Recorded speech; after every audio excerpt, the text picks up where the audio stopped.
ఎదురు దెబ్బలు అందరికీ తగులుతాయి. కానీ కింద పడ్డాక మళ్లీ నిలబడ్డం ఎలా, బలంగా తిరిగి కొట్టడం ఎలా అనే విషయాలను టీమిండియా బెంగళూరు వేదికగా లైవ్లో యాక్షన్ మోడ్లో చూపించింది. మొదటి ఇన్నింగ్స్లో 46కే ఆలౌట్ అయిన టీమిండియా న్యూజిలాండ్ను 402 పరుగుల స్కోరు వద్ద ఆలౌట్ చేస్తుంది. దీంతో టీమిండియా తిరిగి ఈ గేమ్లో నిలదొక్కుకోవాలి అంటే బ్యాటర్లు అసాధారణమైన పోరాట పటిమ, అద్భుత ఆట తీరును ప్రదర్శించాలి. అప్పుడే ఈ మ్యాచ్ని ఇండియా డ్రా చేయగలదు లేదా గెలవగలదు. ఇలాంటి క్లిష్ట పరిస్థితుల్లో టీమిండియా బ్యాటర్లు అసలైన ఆట తీరుతో ఆకట్టుకున్నారు. ముఖ్యంగా కోహ్లీ రన్ మెషిన్ మోడ్ను ఆన్ చేయగా సర్ఫరాజ్ ఖాన్ రాజా ది గ్రేట్ అనేలా పరుగుల వరద పారించాడు. వీరిద్దరూ కలిసి 101 బంతుల్లోనే 100 పరుగుల భాగస్వామ్యం నెలకొల్పారు. అంతేకాకుండా ఈ మ్యాచ్లో కోహ్లీ టెస్టుల్లో 9000 పరుగుల మార్కును అందుకుని ఈ ఘనత సాధించిన 4వ క్రికెటర్గా నిలిచాడు. ఈ మ్యాచ్లో టీమిండియాపై చాలా సులభంగా గెలవచ్చు అని భావించిన న్యూజిలాండ్ జట్టుకు భారత్ జట్టు రెండవ ఇన్నింగ్స్లో సూపర్ బ్యాటింగ్తో కంబ్యాక్ ఇచ్చి షాక్ ఇచ్చింది. ఈ ఇద్దరు బ్యాటర్లు అజేయంగా నిలిచి 3వ రోజును ముగిస్తారు అని అనుకున్న తరుణంలో 3వ రోజు ఆటలో చివరి బంతికి కోహ్లీ అవుట్ అవ్వడంతో టీమిండియాతో పాటు అభిమానుల హార్ట్ బ్రేక్ అయింది. 3వ రోజు ఆట చివరి ఓవర్లో కోహ్లీ 4వ బంతికి 2 పరుగులను సాధించే క్రమంలో చాలా పెద్ద డైవ్ చేశాడు.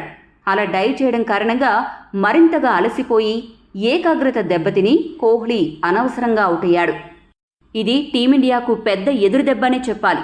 కోహ్లీ గనక 1 పరుగు మాత్రమే తీసి ఉంటే పరిస్థితి మరోలాగా ఉండేదని చాలామంది అభిమానులు అభిప్రాయపడుతున్నారు. కోహ్లీ అవుట్ విషయంలో మీ అభిప్రాయాన్ని కామెంట్ చేయండి. 3వ రోజు మ్యాచ్ హైలైట్స్ విషయానికి వస్తే 3 వికెట్ల నష్టానికి 180 పరుగుల ఓవర్ నైట్ స్కోరుతో 3వ రోజు బ్యాటింగ్ ప్రారంభించిన న్యూజిలాండ్ జట్టును భారత బౌలర్లు సూపర్ బౌలింగ్తో అద్భుతంగా కట్టడి చేశారు. మ్యాచ్ ఆరంభమైన కొద్దిసేపటికే సిరాజ్ బౌలింగ్లో జైస్వాల్ అద్భుతమైన క్యాచ్ పట్టడంతో 18 పరుగుల వద్ద డారెల్ మిచెల్ వెనుదిరిగాడు. ఆ తర్వాత బుమ్రా బౌలింగ్లో రాహుల్కి క్యాచ్ ఇచ్చి 5 పరుగుల వద్ద టామ్ బ్లెండెల్ అవుట్ అయ్యాడు. ఈ షాక్ నుండి తేరుకోకముందే రవీంద్ర జడేజా సూపర్ బౌలింగ్తో గ్లెన్ ఫిలిప్స్ 14 పరుగుల వద్ద, మ్యాట్ హెన్రీని 8 పరుగుల వద్ద క్లీన్ బౌల్ చేశాడు.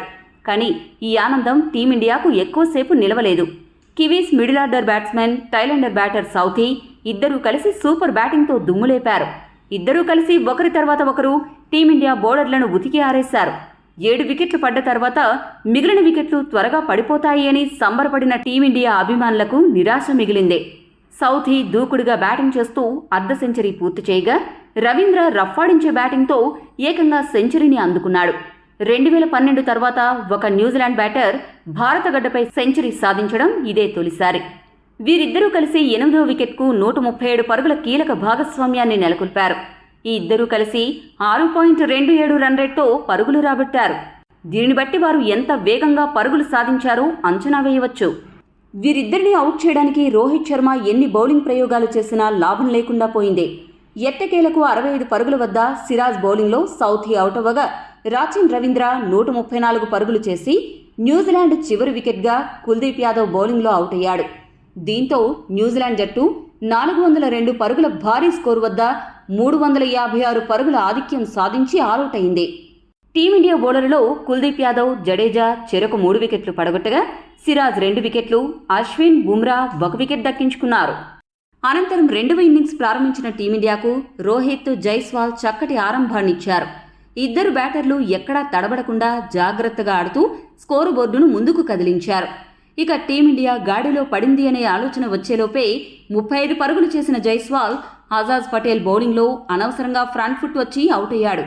జైస్వాల్ అవుట్ అయినా రోహిత్ మాత్రం మంచి శృతిలో ఆడుతూ కోహ్లీతో కలిసి పరుగులు రాబట్టాడు. అయితే రోహిత్ అర్ధ సెంచరీ పూర్తి చేశాక 52 పరుగుల వద్ద అద్భుతమైన డిఫెన్స్ ఆడినా ఊహించని రీతిలో ఆజాద్ పటేల్ వేసిన బంతి అనూహ్యంగా వికెట్లను పడగొట్టింది.